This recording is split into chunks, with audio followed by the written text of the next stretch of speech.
Hello everybody, my name is FlexDragon457. I know it's been quite a while. Probably the only person who's watching these anymore is Leo, so hey, I hope you're gonna sleep well on this lovely night because I know you usually fall asleep to these, but tonight we are going to get started on chapter 2 of the Apex Legends Pathfinder's quest book. This chapter is for Gibraltar, and it's called Solace on Solace. Starts off with Pathfinder Memory Log Day 2. I will keep these episodes in 10-minute videos because I don't know how long it'll, we're gonna do a test. This is gonna be a test video. If you're watching this on YouTube and it's 10 minutes long, that means the test failed. If you're watching this on YouTube and it's more than 10 minutes long, then it means that you're gonna be watching the same video for more than 10 minutes. I don't know. But, I don't know. Hopefully this goes right. Pathfinder Memory Log Day 2. AJ Shea is such a great friend. It's too bad I have to fight her so many times in the games. It was very helpful to learn about the history of the frontier. I had no idea it was discovered so recently, only 400 years ago. It's just a baby, and I love babies. Or maybe that's a long time ago? Either way, a lot of stuff has happened since then, and I can't wait to learn more about it. I would think if I were created in the core systems before the frontier was discovered, I'd probably have been a cellular telephone or a laptop computer, because those two items seems to be what people could not live without in those times. Which means I'd have a lot of friends who needed me. I'm not sure if what I feel is actually a feeling, but whatever it is, I like the feeling of being needed. Okay, period. Like how Heinrich Hammond was needed for humanity to explore the frontier, or how BT-7274 needed to sacrifice himself in order to stop the IMC. Aw, that second one is sad. I remember hearing that story all over the place. The Heroes of Harmony, pilot Jack Cooper and the Vanguard Titan VT. Maybe I'll learn more about them on my quest. They also needed each other to survive, and that's so sweet. I hope I was created because I was needed. When I meet my creator, I will be sure to ask them that. It's exciting to know that I'm on the right track to those answers. My chat with AJ has helped me narrow down my search for the Outlands. I know I woke up somewhere there, but I don't really know much about it. My jolly good friend Gibraltar might be able to help me. So here I come, Planet Solace. Woo! And then it goes into the interview transcript with good boy Gibby. Hello, Gibraltar. I came to ask about the Outlands. What do you know? Now, isn't that a loaded question, brother? Long story short, I grew up here on Solace, and I love it. It may not have been that way for everyone, but I tell you, it's been a good time, of course. I'm a positive guy, so what did you expect? My parents raised me that way. And what about the long story? That's what you want, huh? Well, my shiny little friend, the history here goes back a long time, and the Gibraltar family was there right from the start. A lot has changed since then, and it keeps changing the Outland, The Outlands weren't always the ray of sunshine we see today. You know what I mean, Path? I don't know what you mean, but I like that you call me Path. When I was born, the IMC ran the show. I'm sure Bangalore, another legend, knows a bit more than me on how they got here. But what I do know is that there was a split between those who came excuse me. But what I do know is that there was a split between those who came with them and those who have lived here for generations. The latter is where I came from. The Gibraltar family was part of the very first expeditions that came to the Outlands over 400 years ago.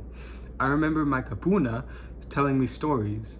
She said it took almost 20 years for our family and thousands of others to travel across the unexplored frontier from the core systems to reach our home here on Solace.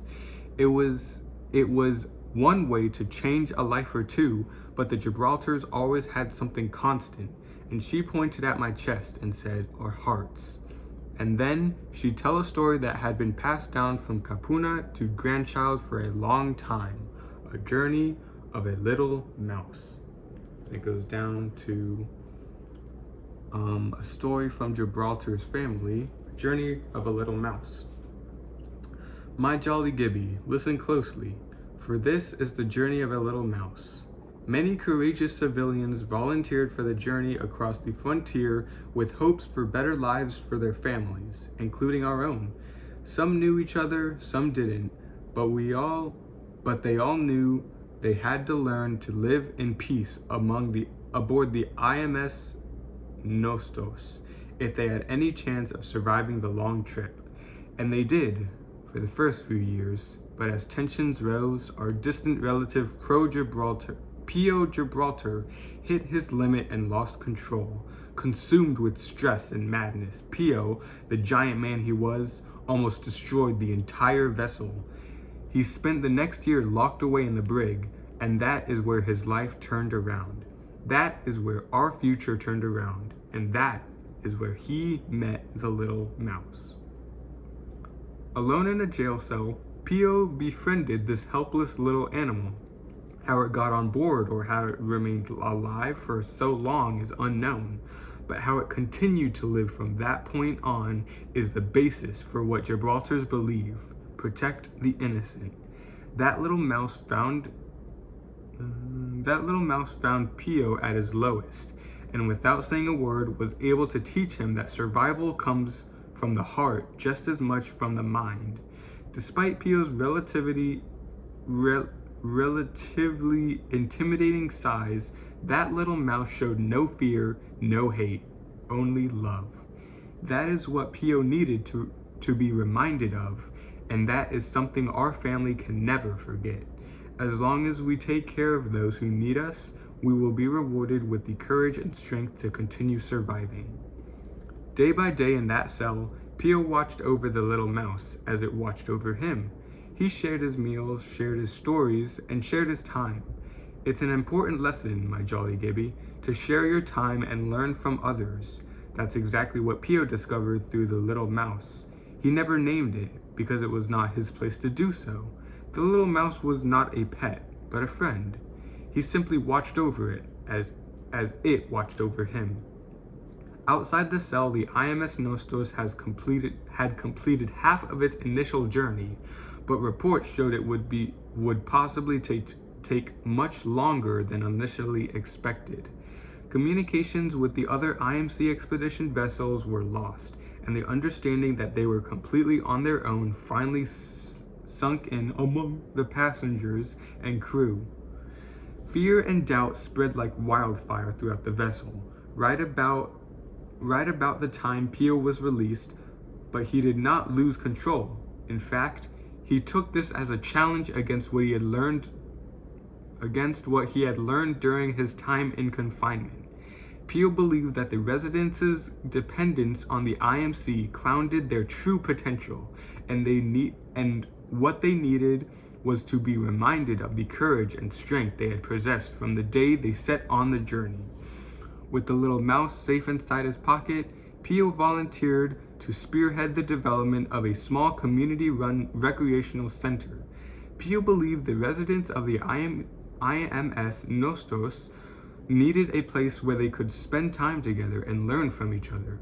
Unlike the school, the Little Mouse Recreational Center invited all who cared to join, day and night, to tell stories, play games, and ultimately become united.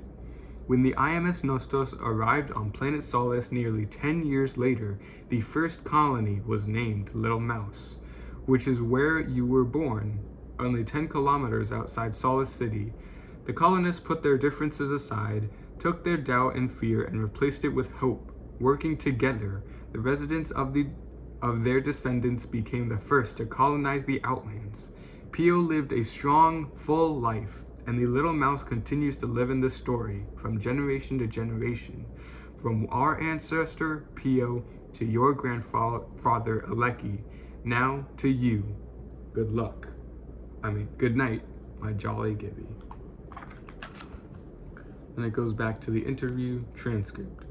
Wow, I've been to that town. It's where I grew up, brother. My family never left, which is why it's so nice. But of course, some colonies grew just a bit too big to handle. Kinda like me. Working together became more of a challenge, but that didn't stop Gibraltars from doing their part to help those in need. You see, we always looked out for others. That never stopped. It was the Gibraltars who created Sarah's. Who is Sarah's? Not a who, my metal brother.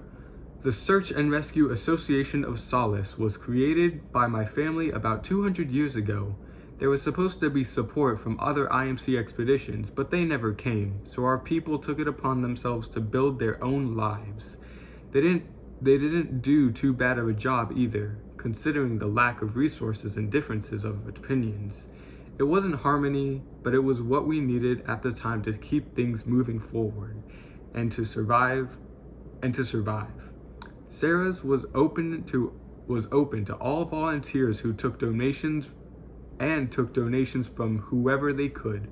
I think I've got some old stuff in that time. Gibraltars tend to keep things longer than they should. Sarah sounds like a fun group of friends. I think it was when it first started, but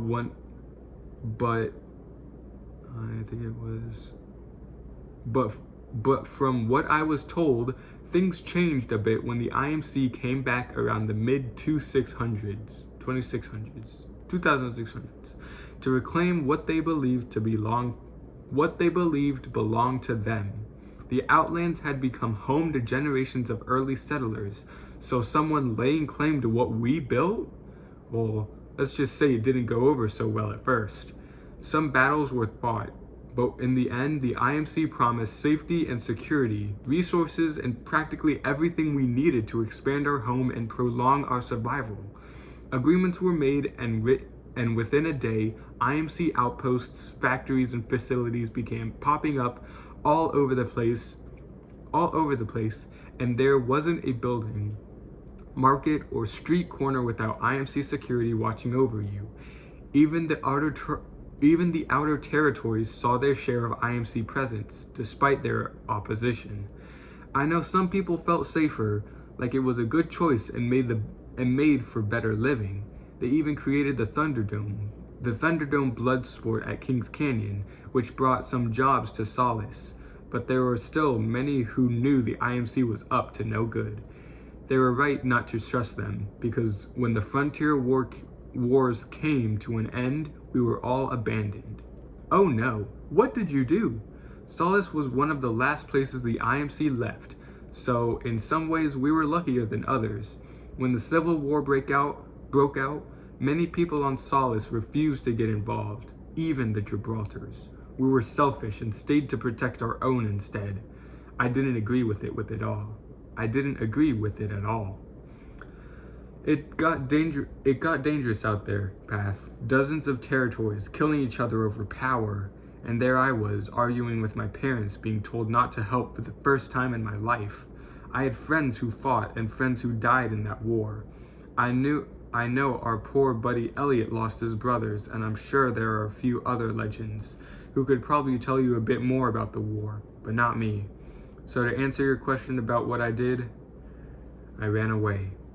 I made my way to Solace City and picked up a job working at the Thunderdome. There weren't many places a 14-year-old boy like myself could get a job, but the Thunderdome was on its last legs and took on whoever walked through the door. I think it closed down a good few years later, around 2719, when the IMC left Solace. I survived on my own for a few months, which wasn't easy. I sent letters to my parents just so they'd know I was fine, but not to come looking for me. It was a lonely time in my life, but that's where I met someone very important to me. His name was Nick Gentile. I don't know how can I pronounce that last name? Excuse me, I'm getting a drink of water.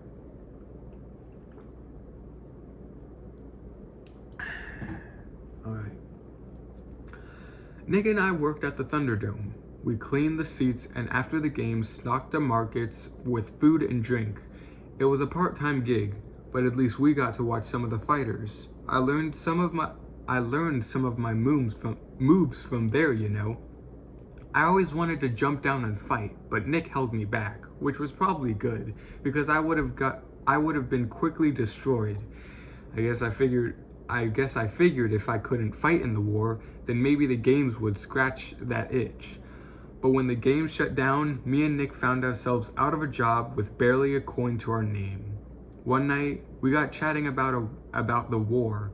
I told him the story of Little Mouse, about how I wanted to join the fight because that's what a real Gibraltar would do. And that's when I told him my plan. I convinced him that we should run away together, join the fight, and do whatever it took to protect our friends, together. I could have just gone by myself, but maybe I didn't want to go alone, or maybe I didn't want to leave Nick. I knew Nick then. I think Nick knew that. Or maybe I pressured him into thinking that. Either way, we were both in. It was the middle of the night and I snuck back into my parents' home. I had packed up a duffel bag with everything I thought I'd need, and I left a note before stealing my dad's old motorbike to pick up Nick. I remember it was starting to rain that night, and I begun to have second thoughts, but I knew when Nick snuck out of his window that this is the right thing to do. We had booked charter to go to Gay, right outside of Solace City, not too far from Little Mouse, but I remember being in a rush. Nick always took a little longer to get ready than I did, so I decided to take a shortcut through the Cascade Mountains. Big mistake, brother. Big mistake. I remember the skies went from this beautiful bright purple to being covered in it by a blanket of dark rain clouds as far as the eye can see in only seconds. And in that same amount of time, a blink of an eye, I lost control of the bike. I almost hit an oncoming vehicle, but dodged it, only to crash through the guardrail and skid off the side of the cliff. When the dust settled, Nick was completely knocked out. The bike had crashed at the bottom of the cliff, but we somehow managed to get caught on a rocky ledge just before the final drop. When I tried to move him, I noticed his leg was completely broken and his whole body was barely hanging on the precipice. I don't know how to say that word. I pulled him back on the ledge, but brother, it was not safe at all. The ground was unstable and it was only getting worse with the rain. I had only one choice, wait and hope that Sarah's were already on their way. Luckily, my father, Miko, is quick to respond to any call. It didn't take long before I heard the sounds of the Sarah's transports coming our way. I tried to wake up Nick, but he wasn't budging. I knew he had to get help fast. My parents taught me a thing or two about how to save a life with Sarah's procedures, so I did what I could to get Nick ready to be carried up. When they arrived, it wasn't until my father rappelled down that he realized he was rescuing his own son. I remember the look in his eyes, everything from shock to disappointment to relief. I knew he was really going to let me have it, but not right then and there. We both knew that Nick had to go up first, so we worked together and strapped him to a harness and pulled him up. Then, as luck would have it, a monstrous Gibraltar-sized roar of rain sent a mudslide down the hill. Nick was pulled up just in time, but my father and I were sent further down the side of the cliff. We crashed another 20 meters down with my father's arm completely crushed under a rock. I still remember the taste of the water and mud that had almost killed us. I had to think quick to save our lives, so I grabbed my father's bubble shield and covered us. Debris kept falling, but as that handy shield protected us both just long enough for Sarah's to send another team down to get us. You know what, brother? That was the first time I had ever used the bubble shield, but that's not why I remember that night.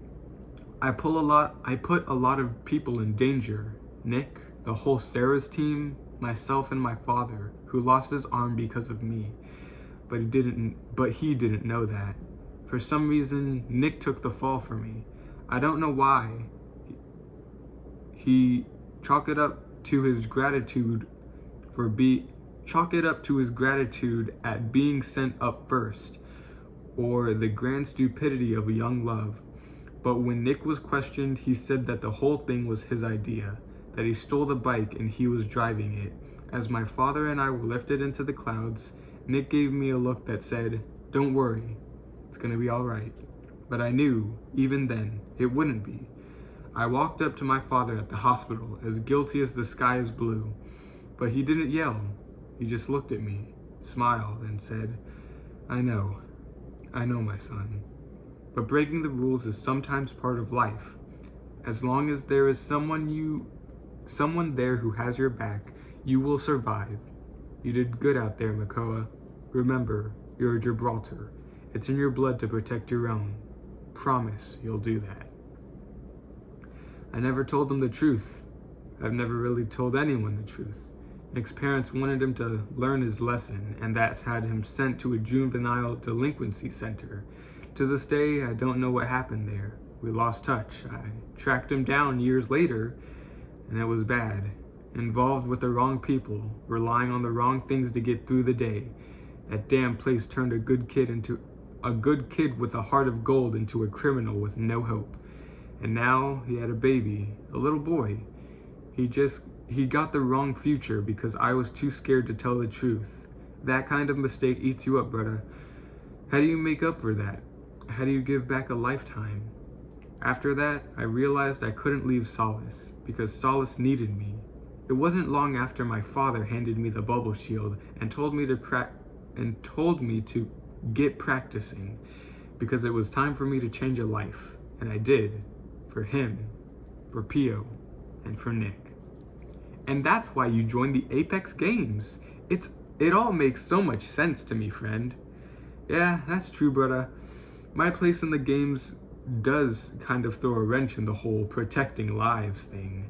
At least for those who don't really know me, after I joined Sarah's when I hit about 22, the Outlands were getting even more populated than they've ever been in the whole migration. My friend AJ mentioned the migration. Sounds like fun and a lot of work. They started coming around the start of the Civil War, just after the blackout of 2720. They brought everything they could carry, just like us. They were abandoned and just looking for a place to survive. The Civil War ended when the Mercenary Syndicate Treaty was signed, and that pretty much helped stabilize the Outlands, at least for those who signed it. There are a few who didn't, and those are now part of the Fringe Worlds. Sorry, I don't know much about them. Not many do, but I do know my home planet Solace became the center of the Syndicate's big project to help rebuild the Outlands.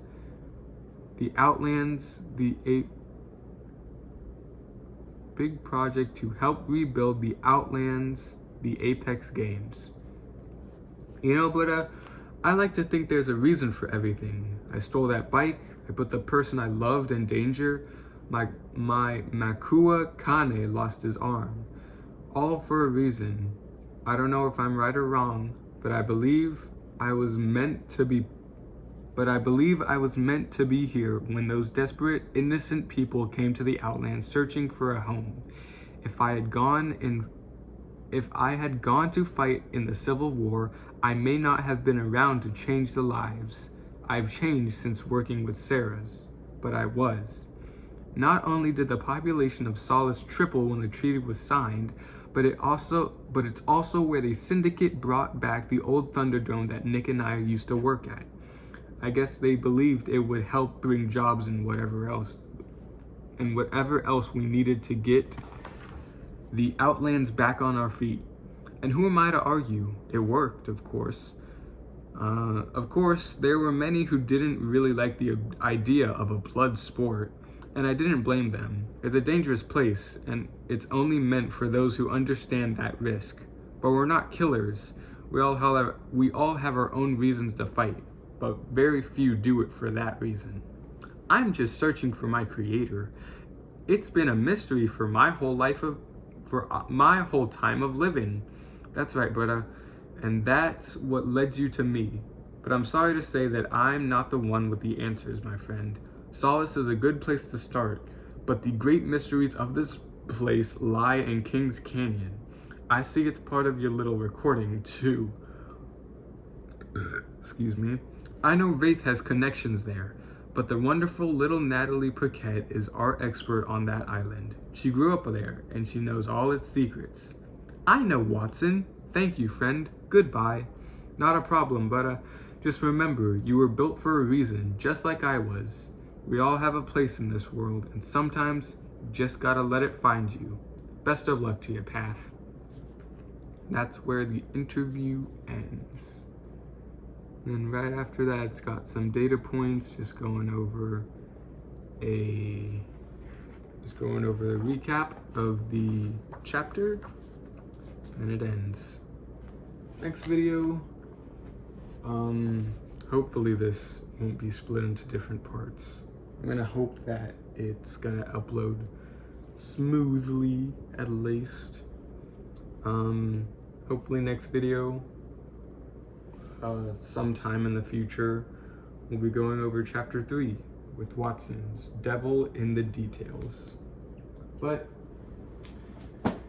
that's for another night. I'm getting tired and I've got school tomorrow. So I wish you guys good night, good day, whenever you're watching this, whenever you're listening to this. Thank you for listening to my podcast. And I'm going to bed. See you guys in the next video.